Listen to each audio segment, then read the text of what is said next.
আসার পরে আমরা কাজ করতে যে একটু ব্যাঘাত সৃষ্টি হয়েছে। আমরা মানে অনেক জনসংখ্যার কারণে আমরা কাজ করতে ব্যাঘাত একটু সৃষ্টি হয়েছে, কিন্তু প্রাথমিক অবস্থা ব্যাঘাত সৃষ্টি হলে পরে আমরা আস্তে আস্তে নিয়ন্ত্রণ করার চেষ্টা করছি।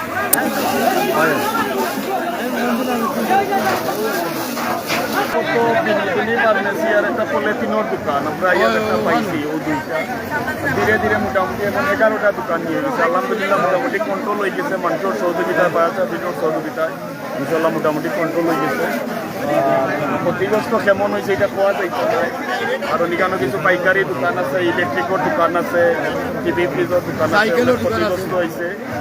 মোটামুটি দোকান টোটাল মিলে 20-25টা দোকান গল্লি এবং ভিতর সাইড মিলিয়ে 25-30টা দোকান ক্ষতিগ্রস্ত। যেটা ক্ষয়ক্ষতির পরিমাণ হয়তো পরে নির্ধারণ করা যাইবে, এখন পাওয়া যাইত না। এখন পর্যন্ত আসল মানুষের সহযোগিতা, আমি মানুষের এবং ফায়ার সার্ভিসের ধন্যবাদ দেওয়া তারা আইসে মানুষের সহযোগিতায়। ফেঞ্চিগঞ্জের প্রশাসনও তারা ইয়া যথেষ্ট ইয়ে করছে, পুলিশ প্রশাসন তারাও ইয়া সহযোগিতা করছে। মোটামুটি দোকান এখানে প্রায় 6টা-7টা দোকান একবারে কোনো কিছু বাকি নাই, সব জ্বালিয়া ছাই গেছে। আল্লাহ আমরা অনেক বড় বিপদ থেকে রক্ষা করছেন।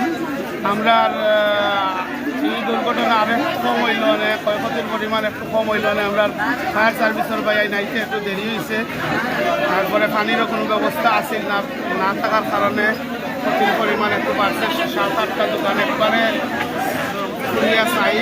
আমরা বাজারে ছিলাম যখন আমরা এই অবস্থা শুনতে পারছি, তখন ফায়ার সার্ভিসের সাথে যোগাযোগ করা হয়েছে এবং সবাই এখানে ফায়ার সার্ভিস আসার পরে আগুন নিয়ন্ত্রণে আনার চেষ্টা করছে এবং এখন আগুন নিয়ন্ত্রণে আছে। হ্যাঁ, আপনাদের সবার আন্তরিকতা এখন পরিস্থিতি খুব সহজ। ধন্যবাদ। ফায়ার সার্ভিস করে যে পানি মারা ওরা আপনারা দেখুন নামর খানোর দোকান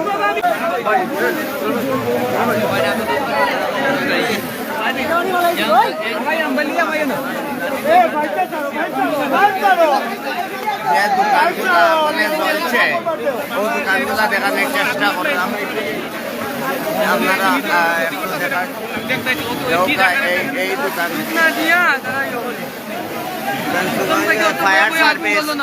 ফায়ার সার্ভিসের আন্তরিক প্রচেষ্টায় এবং ফেঞ্চগঞ্জ পুলিশ প্রশাসন তথা ফেঞ্চগঞ্জ এলাকাবাসীর আন্তরিক প্রচেষ্টায় এই আগুন নিয়ন্ত্রণে আনা সম্ভব হয়েছে। আর এটা আরও অনেক বেশি ক্ষতি হইল। অনেক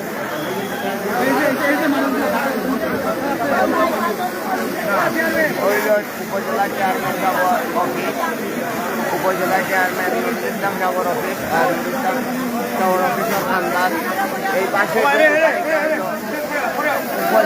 দোকান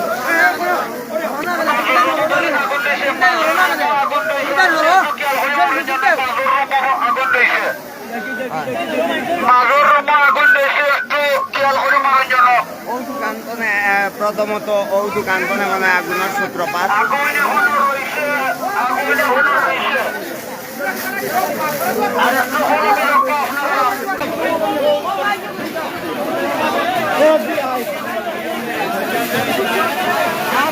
আল্লাহটাই শুকরিয়া করো।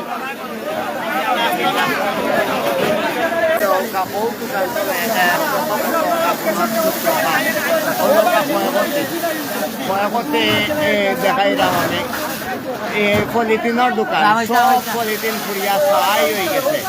আল্লাহ পাক রাব্বুল আলামিনে এই যে ক্ষতিগ্রস্ত ব্যবসায়ী অলজন তারারে ধৈর্য ধরার এবং সবর করার তৌফিক দান করতা।